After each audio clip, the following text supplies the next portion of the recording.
अन्नदाता, पग पग पर है संग तुम्हारे अन्नदाता। लहू किसानों का बन के पसीना सींचता है धरती का सीना। मेहनत का तेरी हक दिलवाने, नई तकनीक नई खोज बताने। पशुधन को गुणवान बनाना, पौध सुरक्षा को सिखलाना, खेती के सब गुर समझाने, भारत का सरताज बनाने। आठों पहर है संग तुम्हारे अन्नदाता, अन्नदाता। नमस्कार, मैं श्वेता भट्टाचार्य आप सभी दर्शकों का अन्नदाता कार्यक्रम में स्वागत करती हूं। हर रोज की तरह कार्यक्रम में हम लेकर आते हैं खेतीबाड़ी से जुड़ी हुई बहुत सी लाभकारी जानकारियां। तो चलिए सबसे पहले देखते हैं क्या है विशेष आज के कार्यक्रम में। बटन मशरूम से अधिक उत्पादन लेने के लिए जरूरी कार्य। अच्छे उत्पादन के लिए गेहूं की फसल में खरपतवार नियंत्रण।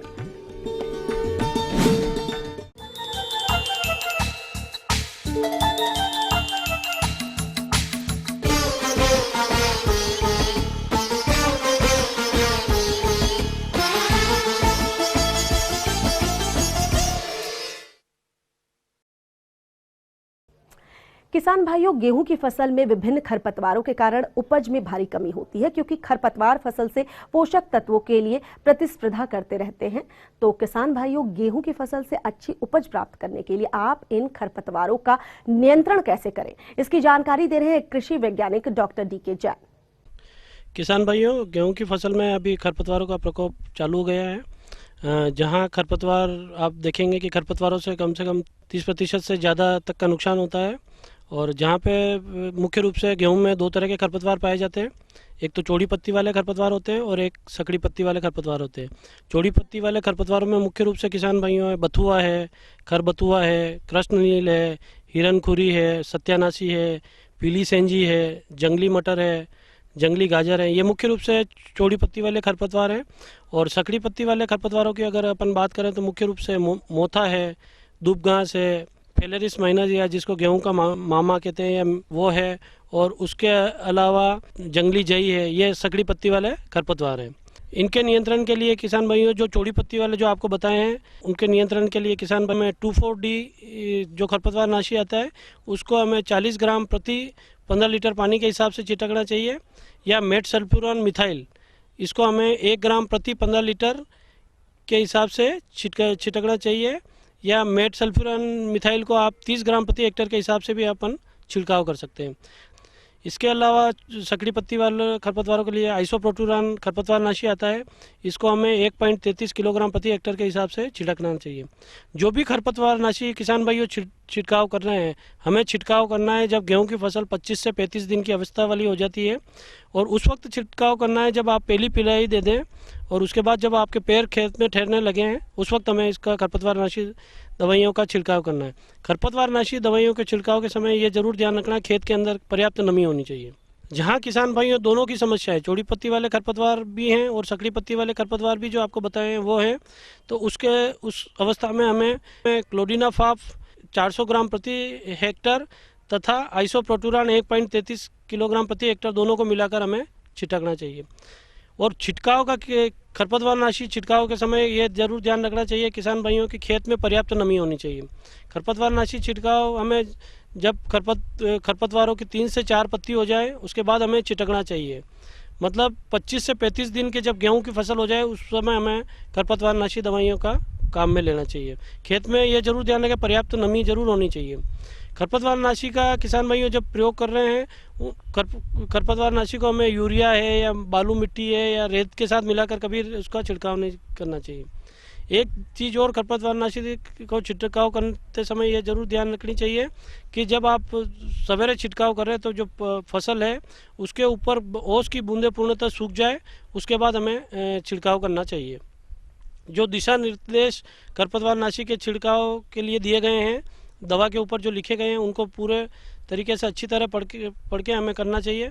खरपतवारनाशी जब छिड़काव कर रहे हैं तो मुंह के ऊपर रुमाल बांध के और हाथों में दस्ताने पहन के और पूर्ण सावधानी के अनुसार करना चाहिए। जब खरपतवारनाशी छांट लें उसके बाद अपने हाथ वगैरह सबको अच्छी तरह धो लेना चाहिए। और खरपतवारनाशी का छिड़काव जब करें तो फ्लैट नोजल से उसका छिड़काव करना चाहिए।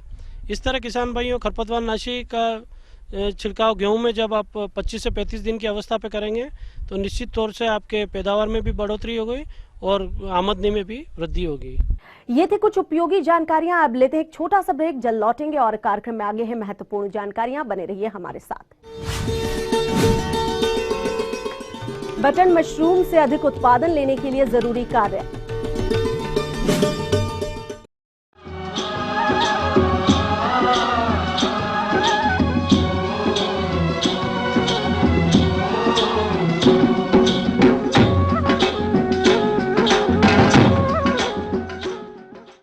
ब्रेक के बाद आप सभी दर्शकों का स्वागत है। चलिए अब रुख करते हैं अगली कड़ी की ओर।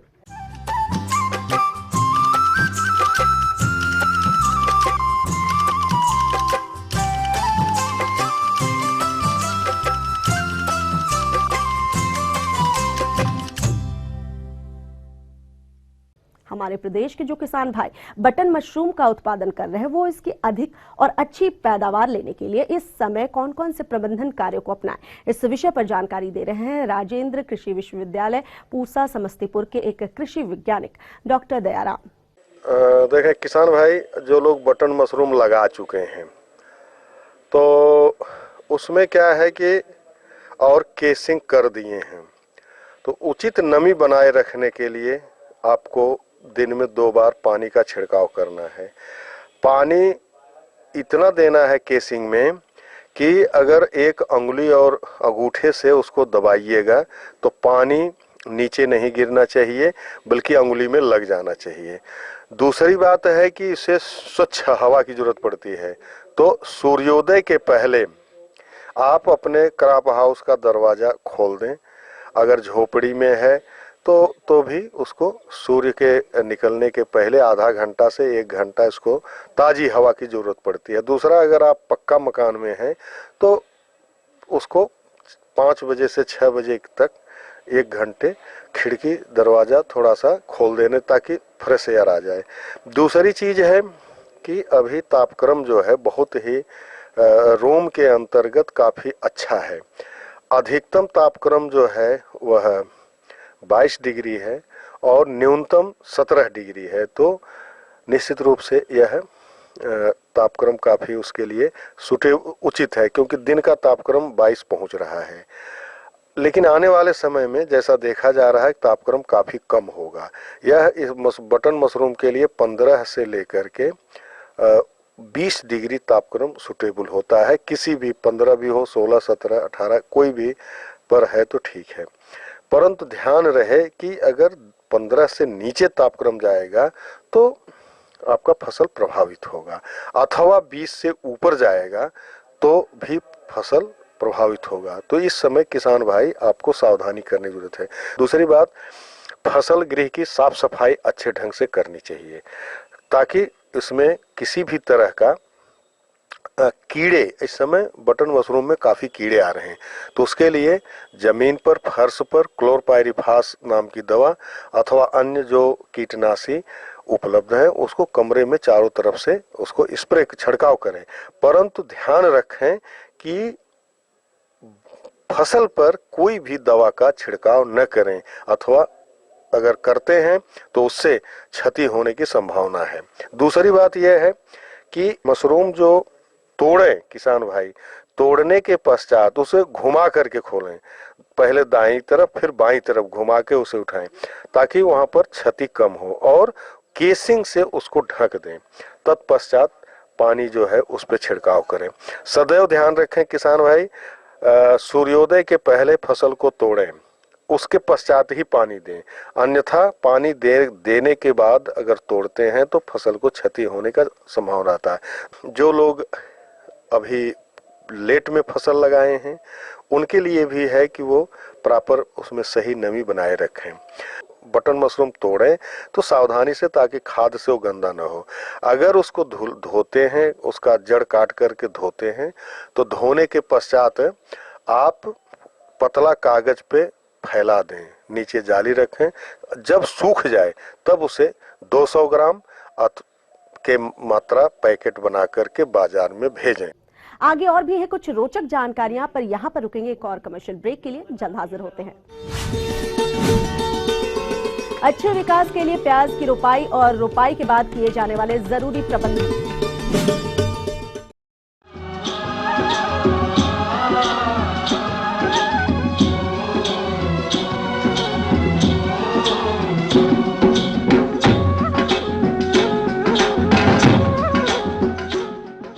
ब्रेक के बाद एक बार फिर से आप सभी दर्शकों का अन्नदाता कार्यक्रम में स्वागत है। बढ़ते हैं अगली प्रस्तुति की ओर।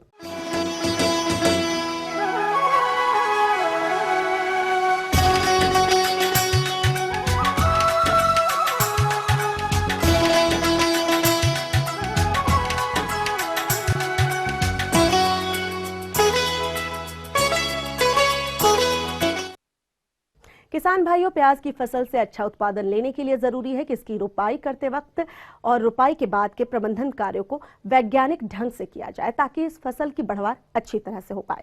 तो कौन कौन से वो कार्य हैं जो आपको करने हैं, जानते हैं एक कृषि वैज्ञानिक डॉक्टर संजय कुमार वर्मा से। भाइयों को मैं ये भी बताना चाहूंगा कि जो अभी किसान भाई बीज डाले हुए हैं या नर्सरी बेड में अभी प्याज का थरा डाल चुके हैं और जो आगामी 15 दिनों के अंतराल में लगाने वाले हैं, तो उनके लिए यह है कि उसको आप 15 दिन में जब भी लगाएंगे खेत में, तो उसको चीज ध्यान रखेंगे खेत को अच्छी तरीके से रोटोवेटर चला के खेत को जुताई कर ले और उसके बाद अंतिम जुताई जो रहेगा पाटा चला ले, ताकि अच्छी तरीके से खेत संतुलीकरण हो जाए।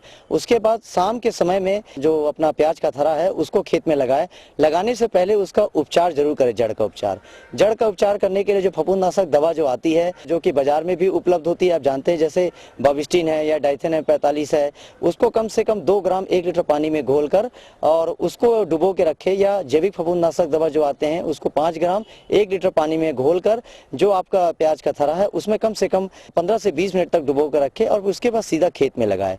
और जो किसान भाई अपने खेत में प्याज के थरा को लगा चुका है, तो उनके लिए यही है कि आप उस पर लगाने के बाद तुरंत उसमें एक हल्की से सिंचाई करें, ताकि जो भी आपने पौधा लगाया है वो अच्छी तरीके से उग जाए। किसान भाई जो लगा चुके हैं प्याज का थरा को अपने खेत में, उनके लिए ध्यान रखना है कि रासायनिक खाद की मात्रा कितना डालना है। तो रासायनिक खाद की मात्रा जब भी शुरुआत में आप लगा रहे हैं खेत में, तो 100 से 120 किलोग्राम नाइट्रोजन रहेगा और 70 से 80 किलोग्राम फास्फोरस रहेगा और 100 से 120 ग्राम करीब आपका पोटास रहेगा। प्रति हेक्टेयर के हिसाब से किसान भाई डालना है। नाइट्रोजन को प्रथम सप्ताह में प्रथम डोज डालना है, उसको आधा भाग में, और फास्फोरस और पोटास का आधा भाग में डालना है। जिस समय आप खेत में लगाने जा रहे हैं उस समय डालना है। इसके बाद किसान भाई ये ध्यान आता है कि आप इसका खरपतवार नियंत्रण करने के लिए सबसे जरूरी ये हो जाता है कि आप समय समय पर देखते रहे कि उसको हाथ के द्वारा जो भी खरपतवार निकल रहे हैं उसको निकालने। और इसके साथ साथ किसान भाई कि जो पानी है, पानी कम से कम आप ये चीज देखें कि उस खेत में नमी अच्छी तरीके से बने रहे, ताकि खरपतवार को हम आसानी से निकाल सके। खाद जो है किसान भाई इस चीज का ध्यान रखें कि जो मैंने बताया नाइट्रोजन की 2 भाग बना लेंगे। पहली आधी मात्रा जो रहेगा जिसमें आप लगा रहे हैं उस समय करना है, तैयारी कर रहे हैं अपन या रोपाई लगाने जा रहे हैं उस समय डालना है। और जो आधा मात्रा बच जाएगी खेत में थरा लगाने के 45 दिन बाद आपको 1 मात्रा और डालना है। तो इस तरीके से हम अगर संतुलित उर्वरक देते हैं तो काफी अच्छा इसका उत्पादन मिलता है।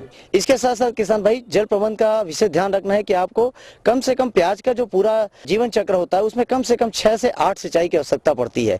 तो किसान भाई आप समय समय पर खेत में जाकर देखते रहे कि नमी पर्याप्त बनी रहे। ऐसी स्थिति ना आए कि उसमें मिट्टी का फटना शुरू हो जाए या बहुत ज्यादा सूखा पड़ने लग जाए, ऐसी स्थिति ना है। उसमें कम से कम 10 से 12 दिन के अंतराल पर आप पानी देख सकते हैं कि कब मिट्टी के उसमें नमी है कि नहीं। अगर नमी नहीं है तो तुरंत उस पर सिंचाई करें।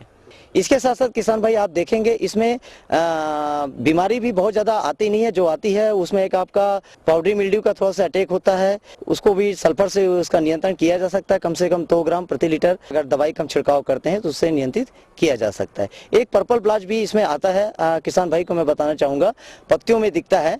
तो वो बहुत ज्यादा तो खैर प्रभावित नहीं करता हमारी उपज को, लेकिन वो अगर दिखता है तो उसमें कोई भी फफूंदनाशक दवा है जैसे बाविस्टिन या डाइथेन 45 है, अगर इसका हम 15 दिन के अंतराल में अगर 2 बार भी स्प्रे करते हैं तो उससे नियंत्रित हो जाएगा।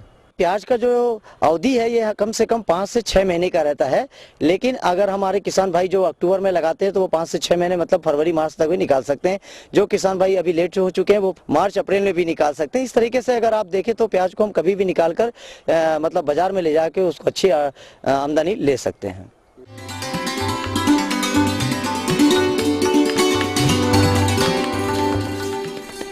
अन्नदाता हेल्पलाइन निशुल्क फोन संपर्क सेवा के माध्यम से आपके द्वारा पूछे गए प्रश्नों में से 1 या 2 महत्वपूर्ण प्रश्नों को हम अपने कार्यक्रम में शामिल करते हैं।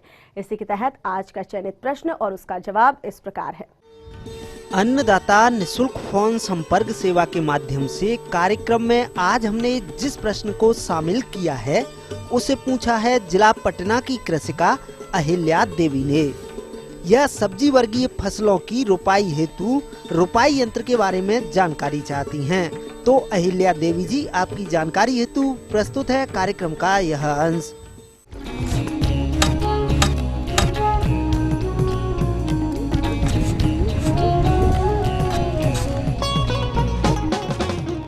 हमारा देश कृषि प्रधान देश है और यहाँ पे जो भी कृषि कार्य होता है उसमें महिलाओं की भागीदारी सबसे ज़्यादा होती है। 70 से 80% का काम महिलाएं ही खेत में करती हैं। और जहाँ तक हमने देखा है कि जो पुरुष हैं वो जो मशीनीकरण के जो काम है वो पुरुष करता है, लेकिन जो हाथ से काम करने हैं, जो ज़्यादा श्रम वाले काम है, जो ज़्यादा शक्ति वाले काम है, जहाँ पे जब वहाँ हमारी मुद्रा ज़्यादा शारीरिक मुद्रा चेंज होती है, वो काम है वो सब महिलाएं कर रही होती हैं। जैसे निराई, गुड़ाई और कटाई, सब जो भी ये हमारे खेती के काम है, जहाँ तक कि उसको उफनना, थ्रेशर में फीड करना, सब काम महिलाएं कर रही होती है।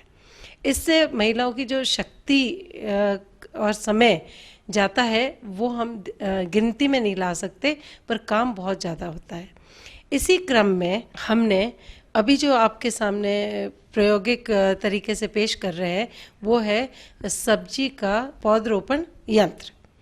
अब ये पौधरोपण यंत्र एक नया तकनीक है जिससे कि खेत में सब्जी के जो भी पौधे रोपे हैं वो 1 घंटे में हम 200 से 250 पौधे रोप सकते हैं। और जो परंपरागत तरीके से यदि हम पौध रोपाई करते हैं तो वो 100 से 150 पौधे ही रोपाई हो सकती है। इस पौध में ये होता है कि आदमी और महिला खड़े खड़े काम करती है, उसकी शारीरिक मुद्रा में कोई भी बदलाव नहीं आता। परंपरागत तरीके से हम देखेंगे तो वो 1 घंटे में 30 से 35 बार वो उठेगी, झुकेगी और काम करेगी, उससे उसकी थकान ज़्यादा बढ़ेगी। तो इस पौधरोपण यंत्र से महिला या पुरुष जो भी खेती में काम कर रहे हैं उनकी थकान कम होगी, शारीरिक मुद्रा में इधर जो चेंज आता है वो कम होगा, उनकी शक्ति बचेगी और काम बहुत ज़्यादा होगा। इसके अलावा यदि हम देखें तो 1 दिन का जो लेबर कॉस्ट होती है हमारी वो 200 रुपये प्रति पर्सन होती है। अब उसकी जगह 2 जने काम कर रहे हैं, 1 रुपाई कर रहा है, 1 खड्डा कर रहा है। और इधर पर इस पौध रोपाई से 2 जने काम कर रहे हैं और उनका भी 400 रुपये है। दिन में वो 7 घंटे यदि लगातार काम करते हैं तो परंपरागत तरीके से ज़्यादा वो 800 से 1000 पौधे रोप सकेंगे। परंतु इस पौध रोपाई यंत्र से 2000 से 2500 तक पौधे रोपाई हो सकती है। इसमें एक और फ़ायदा है कि वहाँ पे 3 दिन लगेंगे तब ये जाके पूरी पौध रोपाई होगी और यहाँ वो 1 ही दिन में पौध रोपाई कर रहे हैं। तो किसानों का जो पैसा जाता है उसका लेबर कॉस्ट होगी 1200 रुपये परंपरागत तरीके से, और नए इस तरीके से उनके 400 रुपये ही लगेंगे। तो आप देखिए 800 रुपये का उनको फ़ायदा हुआ। अब 800 रुपये यूँ बचत हुई तो आप ज़्यादा से ज़्यादा जो 5-7 बीघा में रुपाई करते हैं उनके लिए तो बहुत ज़्यादा फ़ायदा हो जाता है। समय भी बचता है, शक्ति भी बचती है और धन भी बचता है। और दूसरी बात यह है कि जैसे आज 100 से 200, फिर दूसरे दिन 100 से 200 लगाए परंपरागत तरीके से और फिर आराम से लगा रहे हैं, तो उनकी जो ग्रोथ का सीक्वेंस है वो अलग होता है। एक दिन आप देखेंगे कि कोई छोटा से कोई बड़ा पौधा होता है तो उसमें हमारी उसके देख रेख में भी फ़र्क आता है। इस तरीके से जो हम रोपाई कर रहे हैं उसमें ये है कि एक साथ 2000 पौधे आपको एक से दिखेंगे और उनकी फ्रूटिंग एक साथ होगी, उनका जो फर्टिलाइज़र है मैनेजमेंट वो भी एक सा होगा और इससे हमें ज़्यादा फ़ायदा होगा। तो मैं आपको यही कहूँगी कि ये जो पौध रोपाई यंत्र है ये बहुत महंगा नहीं है, 2000 से 2500 रुपये में आता है। ये गृह विज्ञान महाविद्यालय के AICRP के पारिवारिक संसाधन विभाग में उपलब्ध है और जिसको भी चाहिए वो हमसे मांग कर सकता है, हम उसे उपलब्ध करवाएंगे।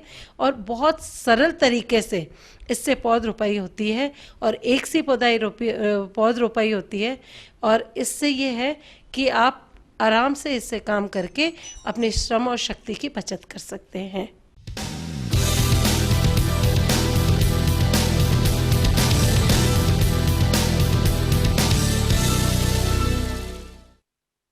राज्य की विभिन्न मंडियों में कृषि उत्पादों के चढ़ते उतरते बाजार भाव की संक्षिप्त जानकारी इस प्रकार है।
अब आइए देखते हैं कल दिखाए जाने वाले कार्यक्रम की मुख्य झलकियां। ठंड के मौसम में मुर्गियों के चूजों की देखभाल पर जानकारी। दुधारू पशुओं में गर्भपात की समस्या और इसका निदान। हम ये उम्मीद करते हैं कि आज का कार्यक्रम आप सभी दर्शकों के लिए उपयोगी रहा होगा। किसान भाइयों, अन्नदाता आपकी सेवा के लिए संकल्परत है। कृषि संबंधित समस्या और सुझाव के लिए आप हमें इस पते पर संपर्क कर सकते हैं। प्रोड्यूसर दाता ETV Bihar Jharkhand, Ramoji film city Hyderabad 501512। साथ ही आप हमें ईमेल भी कर सकते हैं। हमारा ईमेल एड्रेस है annadatabihar@etv.co.in। इसके अतिरिक्त आप हमें निःशुल्क हेल्पलाइन नंबर 180010845999 पर सोमवार से शनिवार सुबह 10 से शाम 4 बजे के बीच संपर्क कर सकते हैं। फिलहाल अन्नदाता की पूरी टीम को दीजिए इजाजत। कल फिर इसी वक्त आपसे मुलाकात होगी कृषि संबंधित कुछ और महत्वपूर्ण जानकारियों के साथ। नमस्कार।